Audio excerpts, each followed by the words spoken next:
नमस्कार दोस्तों, मैं हूं सुमन और आप देख रहे हैं decent law platform. Dear audience, आज की इस लेक्चर सीरीज में हम लोग बात करेंगे कि क्या एक बहन अपने भाई की संपत्ति में दावा कर सकती है। क्या एक बहन अपने भाई के संपत्ति से अपना हिस्सा ले सकती है।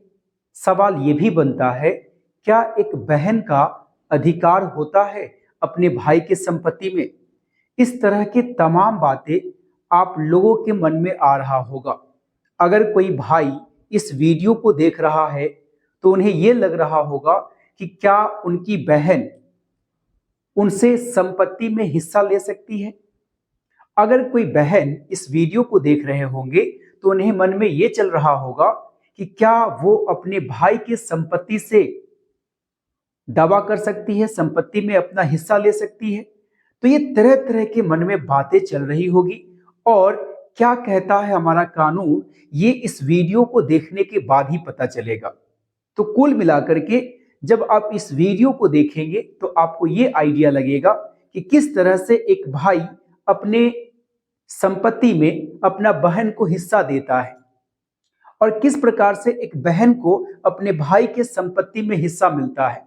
ये तमाम बातें हम लोग एक एक करके समझने का प्रयास करेंगे। तो सबसे पहले मेरी बातों को ध्यान से समझिए। क्वेश्चन ये है कि क्या एक बहन अपने भाई की संपत्ति में हिस्सा ले सकती है। तो इसका आंसर है यस और इसका आंसर है नो। ले भी सकती है और नहीं भी ले सकती। तो सवाल ये आता है कि बहन संपत्ति में हिस्सा कब ले सकती है और कब नहीं ले सकती। तो इसको समझने से पहले आप लोगों को सबसे पहले समझना पड़ेगा कुछ बातें। सबसे पहली बात यह आती है कि संपत्ति की प्रकृति कैसा है, यानी कि जो भाई के पास जो प्रॉपर्टी है वो प्रॉपर्टी है कैसा, पहला नंबर सवाल। दूसरा ये कि जो भाई की मृत्यु हो गई है या फिर मृत्यु नहीं हुई है, जो उसका भाई है वो डेथ कर गया है या वो भी जीवित है। तीसरा, भाई का धर्म क्या है, क्या वो भाई का धर्म कहने का मतलब वो हिंदू है या फिर एक मुस्लिम है या क्रिश्चियन है या वो क्या है, कौन से धर्म से बिलोंग करता है। फिर जानेंगे कि भाई की पत्नी और उसका कोई बच्चा भी जीवित है या नहीं। इसके बाद एक क्वेश्चन ये आता है, क्या उस संपत्ति की वसीयत की गई थी। तो ये तमाम सवाल आपके मन में चल रहा होगा कि आखिर क्या होने वाला है। तो डियर स्टूडेंट, पहले मेरी बातों को ध्यान से समझिए।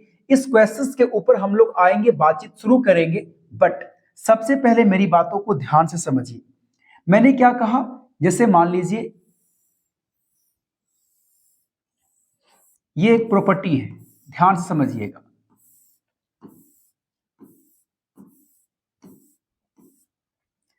प्रॉपर्टी जो होता है वो दो प्रकार के होता है।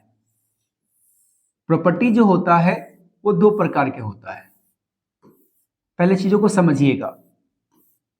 मैंने ये कहा कि संपत्ति दो प्रकार के होता है।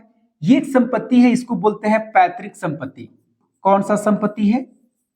पैतृक संपत्ति। पैतृक संपत्ति उस संपत्ति को कहते हैं जो पूर्वजों के द्वारा मिलता है। वैसा संपत्ति जो विरासत में मिलता है, इसको कहा जाता है एंसेस्ट्रल प्रॉपर्टी। तो एक प्रॉपर्टी हो गया जिसे पैतृक संपत्ति कहते हैं, जो पूर्वजों के द्वारा आपको मिला है। और एक संपत्ति होता है जिसे बोलते हैं स्व अर्जित। स्व अर्जित संपत्ति। स्व अर्जित संपत्ति कहने का मतलब होता है वैसा संपत्ति जो सेल्फ एक्वायर्ड हो, जिसे आप खुद की कमाई से परचेज किया हो, जो आपके नाम पर हो, उसे कहा जाता है सेल्फ एक्वायर्ड प्रॉपर्टी। तो अभी आपके समक्ष दो प्रकार के प्रॉपर्टी है। एक प्रॉपर्टी जो आपका पैतृक संपत्ति है और दूसरा स्व अर्जित संपत्ति।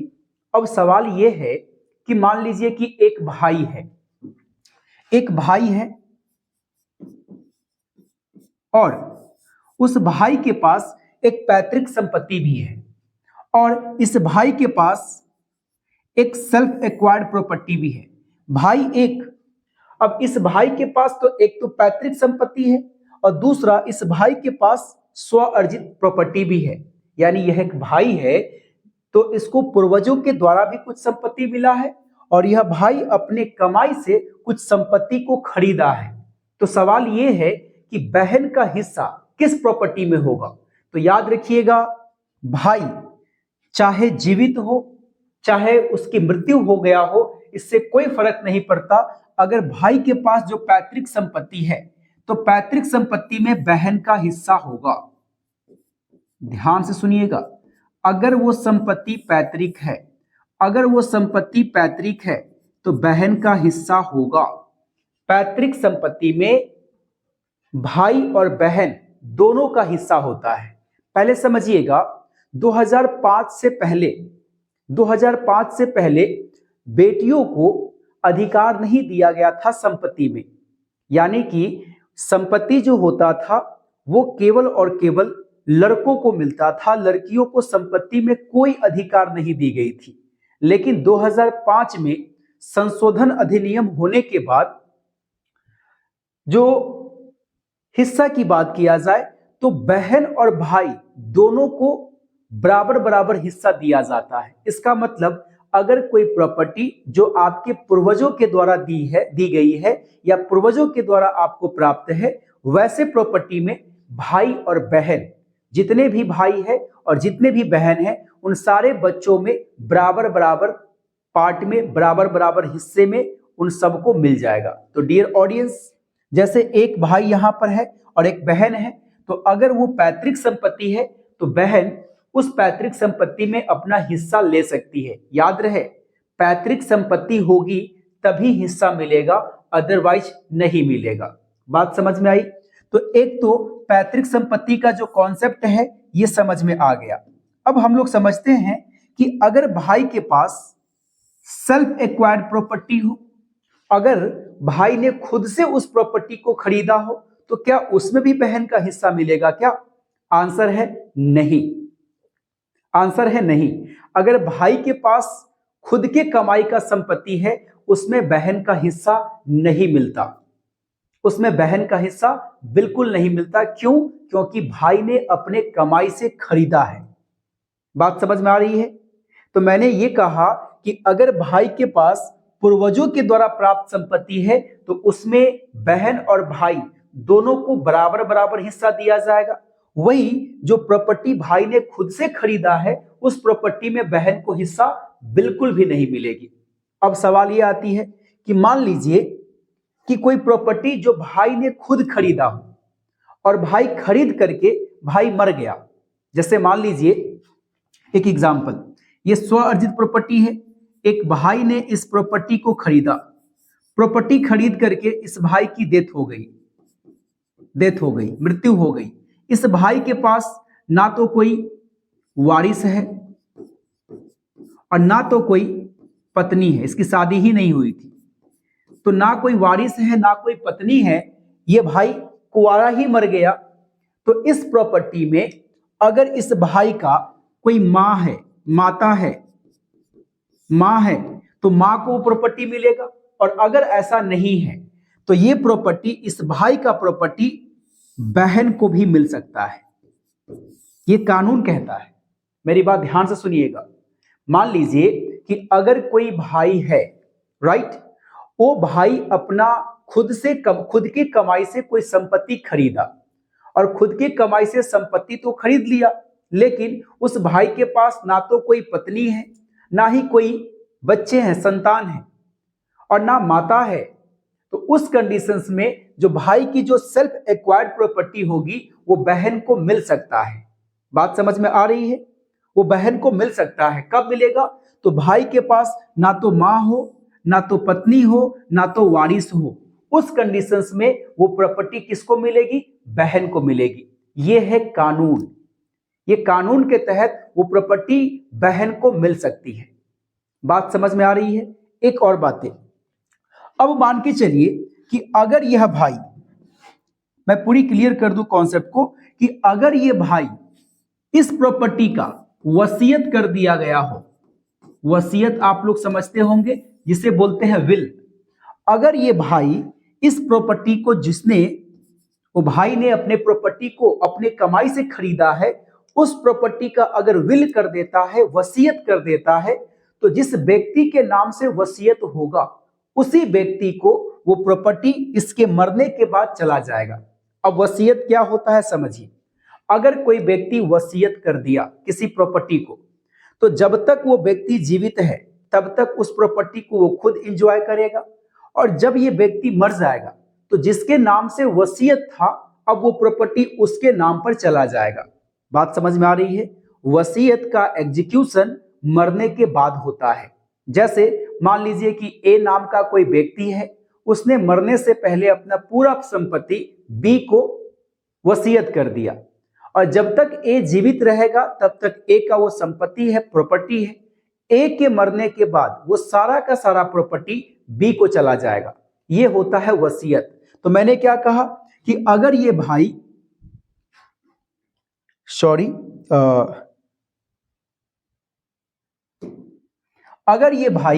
अगर वसीयत कर दिया है, तो अगर ये वसीयत कर दिया है और इसके पास ना पत्नी है ना कोई बच्चे हैं, उस कंडीशंस में वसीयत जिसके नाम पर होगा ये सारा संपत्ति उसी को मिलेगा। फिर बहन कोई दावा नहीं कर सकती। बात समझ में आ रही है। बहन कोई दावा नहीं कर सकती अगर भाई के पास कोई लीगल वारिस ना हो, माता या फिर पत्नी ना हो। उस कंडीशंस में ये भाई जिस व्यक्ति के नाम पर वसीयत करेगा वो सारा प्रॉपर्टी उसी व्यक्ति के नाम पर चला जाएगा। बहन कुछ नहीं कर सकती। तो बहन कब कर सकती है दावा अपने भाई की प्रॉपर्टी पर? तो मैंने ये कहा कि भाई के पास अगर पैतृक संपत्ति है तो उसमें बराबर का हकदार है, बराबर का हिस्सेदार बनेगी यहां पर। बट भाई के पास अगर स्व अर्जित प्रॉपर्टी है उसमें भी बहन दावा कर सकती है, जबकि कंडीशंस ऐसा होना चाहिए कि भाई का डेथ हो जाए और भाई के पास ना तो कोई पत्नी हो, ना ही उसका कोई बच्चा हो, और ना ही वो भाई अपने प्रॉपर्टी का कोई वसीयत किया हो। तो अगर ये सारी चीजें नहीं है तब जाकर के, और ना माता हो, तब जाकर के वो प्रॉपर्टी, बहन जो है उस प्रॉपर्टी पर अपना दावा कर सकती है कि प्रॉपर्टी वो बहन को मिलना चाहिए। तो डियर ऑडियंस, ये कानून के तहत एक बहन अपने भाई के, चाहे प्रॉपर्टी एंसेस्ट्रल हो चाहे प्रॉपर्टी सेल्फ एक्वायर्ड हो, दोनों ही प्रॉपर्टी में अपना हिस्सा मांग कर सकती है, अपना हिस्सा दावा कर सकती है। तो डियर ऑडियंस, ये छोटे से वीडियो के माध्यम से आपको ये समझ में आया होगा कि एक बहन अपने भाई के प्रॉपर्टी में कब दावा कर सकती है, चाहे प्रॉपर्टी एंसेस्ट्रल हो चाहे वो सेल्फ एक्वायर्ड हो, डजंट मैटर, कंडीशंस आपको याद रखना है। तो डियर ऑडियंस, ये बातें हो गई कि एक बहन अपने भाई की प्रॉपर्टी में किस तरह से दावा कर सकती है। अब थोड़ी सी कॉन्सेप्ट में और आगे समझा दूं ताकि आपकी कॉन्सेप्ट और क्लियर हो जाए। एक बात है, जैसे हम लोग मुस्लिम लॉ की बात करते हैं, तो मुस्लिम लॉ में एक रूल होता है। मुस्लिम लॉ में विल को लेकर के एक रूल है जिसे कहते हैं वसीयत। मुस्लिम लॉ कहता है कि देखिए भैया, एक मुस्लिम अपने सारे प्रॉपर्टी को विल नहीं कर सकता। ध्यान से सुनिएगा, अगर कोई ए नाम का व्यक्ति मुसलमान है तो क्या ये अपनी सारे प्रॉपर्टी को विल कर सकता है, किसी और व्यक्ति के नाम कर सकता है, वसीयत कर सकता है क्या? आंसर है नहीं। तो इस मुस्लिम के पास जितना भी प्रॉपर्टी होगा उन सारे प्रॉपर्टी का एक तिहाई ही विल कर सकता है। ध्यान से सुनिएगा, जैसे एक हिंदू अपने सारे प्रॉपर्टी को चाहे तो किसी को वसीयत कर सकता है, बट एक मुस्लिम सारे प्रॉपर्टी को वसीयत नहीं कर सकता, वो एक तिहाई प्रॉपर्टी को वसीयत कर सकता है, बिना संतान से पूछे हुए, बिना अपने वारिस से पूछे हुए। बट अगर वो उसके वारिस अगर एक तिहाई से ज्यादा वसीयत करने के लिए रजामंदी हो जाते हैं, तब ये मुस्लिम अपने सभी प्रॉपर्टी को क्या कर सकता है? वसीयत कर सकता है। कब? जब उसके बच्चा का मर्जी होगा तब, जब इसके वारिस का मर्जी होगा तब। तो एक मुस्लिम में क्या है, नियम ये है कि अगर उसके वारिस का इच्छा है और उसका वारिस का सहमति है तो उस सहमति के आधार पर एक मुस्लिम अपने सभी प्रॉपर्टी को वसीयत कर सकता है। लेकिन रूल ये है कि अपने संतान से बगैर पूछे हुए वो 1/3 प्रॉपर्टी को ही वसीयत कर सकता है। ये रूल है। बात समझ में आई? तो क्या मुस्लिम लॉ के अनुसार एक अगर भाई मुस्लिम हो, मुसलमान हो, तो क्या कोई बहन उस प्रॉपर्टी में अपना हिस्सा ले सकती है क्या? आंसर है यस। लेकिन भाई के मृत्यु के बाद मुस्लिम लॉ के अकॉर्डिंग भी मुस्लिम अगर कोई व्यक्ति है तो उसका भी बहन, उसकी जो बहन है वो भी अपने भाई के प्रॉपर्टी में दावा कर सकती है जब उस मुस्लिम भाई की डेथ हो जाए तब।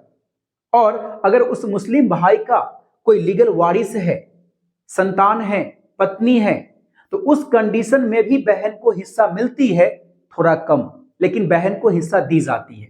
तो डियर ऑडियंस, ये था कुछ मुस्लिम लॉ की कहानी जो मैंने आप लोगों को क्लियर किया। और हमारे इंडिया में हर धर्म के लोग रहते हैं, तो इस प्रकार मैंने आपको बताया कि हिंदू धर्म और मुस्लिम धर्म में किस तरह से एक बहन अपनी प्रॉपर्टी को लेकर, अपने भाई की प्रॉपर्टी को लेकर दावा कर सकती है। आई होप ये छोटे से वीडियो के माध्यम से ये कॉन्सेप्ट आप लोगों का क्लियर हुआ होगा। और अगर आप इसी प्रकार के और भी वीडियो देखना चाहते हैं तो चैनल को लाइक करें, सब्सक्राइब करें और कमेंट बिल्कुल कीजिए कि आप नेक्स्ट कौन से टॉपिक पे वीडियो देखना चाहते हैं। धन्यवाद।